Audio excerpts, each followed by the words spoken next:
Welcome back to the walkthrough. We're now going to race Peeves and get back our parcel. It's not really a race as such because he does rate around for you. So there's beans and frogs on the way as well, so them to collect the beans at least. And you get these slippery beams as well. But are great fun if you get them right. But sometimes you can go sliding off them and they get really annoying.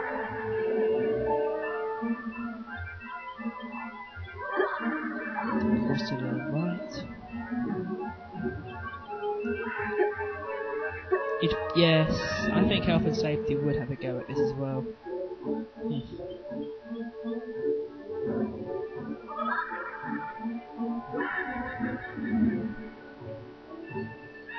Yeah, this is relatively simple. Just keep your direction of going the right way and you'll be fine. Oh yeah, you've got some knights as well that lunge out at you like that. Stupid knights.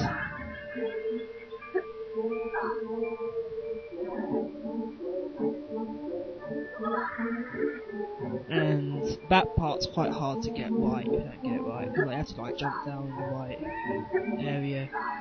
Most times I usually fall off it to be honest with you, but that time I was lucky. Let's jump on the beams here.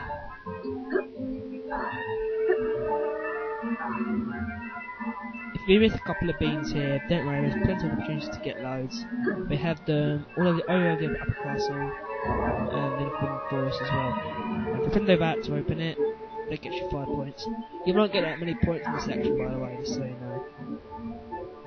We'll get about, I don't know, 40 maybe, that sort of number. Those first two sections of the game are the main ones where you get the majority of your points. We're nearly done right now. I'll ignore those. So I'm a bit behind. Alright then, it's the last bit. It's one of those falling platforms.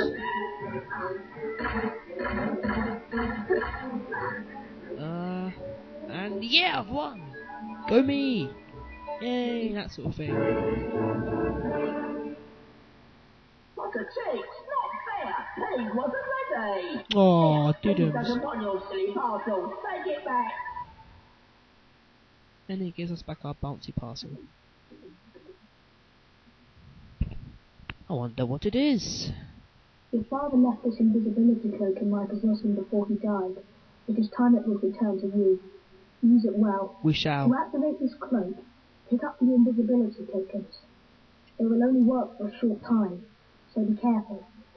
This is the most stupid thing ever because in the film we didn't have to get tokens for it, anything like that. So, well, we can now use our cloak to explore the Forbidden Corridor, which is over the other side of that ledge. Oh, bugger. And we missed it. Oh, the table's going up as well. Oh. Eventually the table comes back down, and we can go and explore the Forbidden Corridor, which involves us collecting a token so that we can't be seen, then getting a key and getting into the next room. That's actually quite good fun. But you have to watch out for the evil Mr. Filch and Mrs. Norris. Well now, students aren't allowed in here, are they? That's Mr. Filch, if you hadn't guessed. Evil old man. There are things in the Forbidden Corridor that are not for the eyes of mere boys like you. No, no indeed. Dumbledore has ordered that no students are to enter this corridor. La-di-da-di-da. And don't come trying a secret passage. Now be off with you, before I have you expelled for wasting our time. As if we're going to listen to that. I'm sorry, but the music goes a bit weird here for a while. I'll tell you when it starts going normal again. See, it's slightly slower than normal. Okay. I like this level, and apparently quite a few of you do as well because you're enjoying. You want me to do it. Okay, so look out for Filch. He'll look around like an idiot. You want to this first bookshelf. The cloak's up there on the next one, as you can see. Do a big jump to it. He won't see you. Get the cloak. You turn invisible. Don't worry about making any noise because you're fine. And the key's up there, so climb one of those books. Jump to the key, got it. Got the door.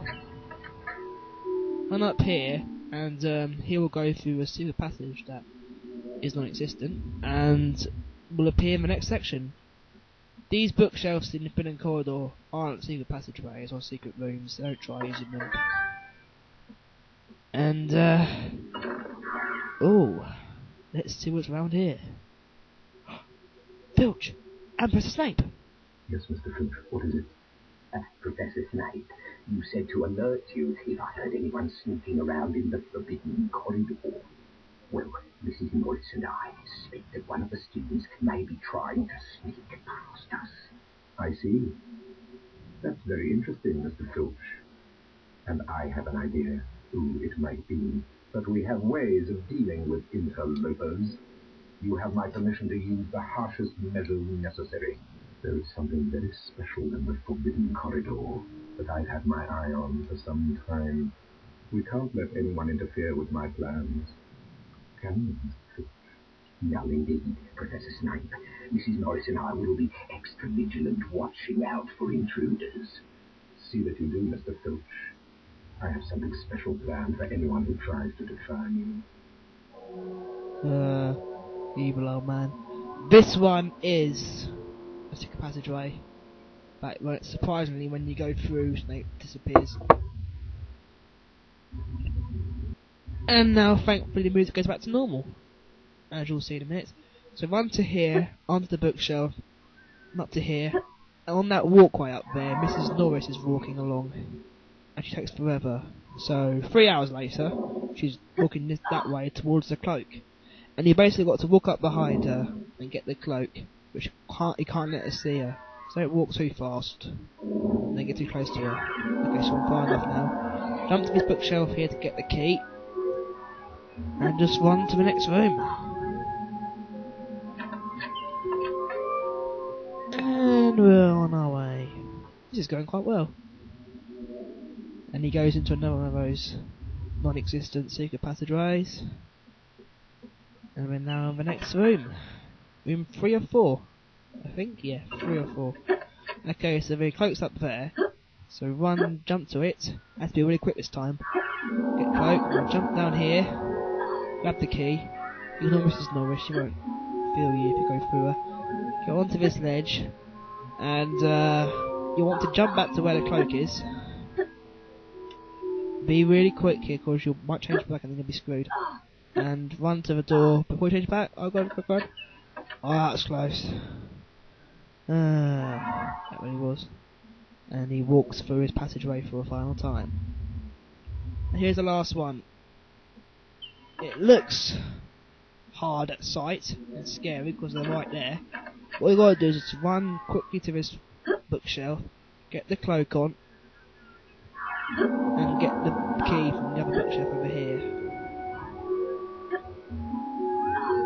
And that's the last section of the Forbidden Corridor done. We've done it. There we go.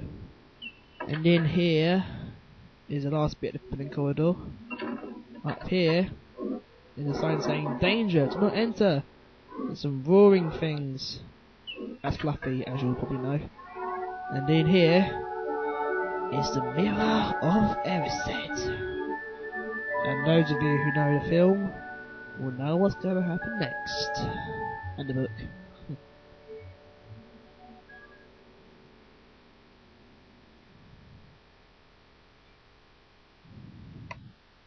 Story time.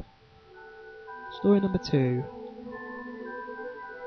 Reflected in the mirror of Erised were Harry's parents, James and Lily Potter. Harry stared hungrily back as though hoping to fall right through the glass window. He was startled when a voice sounded behind him. Harry turned slowly about. So you, like hundreds before you, have discovered the delights of the mirror of Erised, said Professor Dumbledore. He went on to explain that the mirror showed nothing more or nothing less than the deepest, most desperate desire of our hearts, for that it will give neither knowledge nor truth. The mirror of Erised will be moved to a new home shortly, Dumbledore went on, adding ominously that if Harry ever came across it again, he would be prepared. But prepared for what? course, Harry. Okie dokie. We are running seriously low on time, so whatever happens next, we won't be able to do it. So let's just end it ASAP. Harry! The huge troll is on the rampage! Oh, for God's He's cornered sake. Hermione in the girls' toilet! Needs our help! We must try to rescue her straight away! Come on, Harry! We have to get moving! Come back for the next part then, and we shall take on this troll. Hey.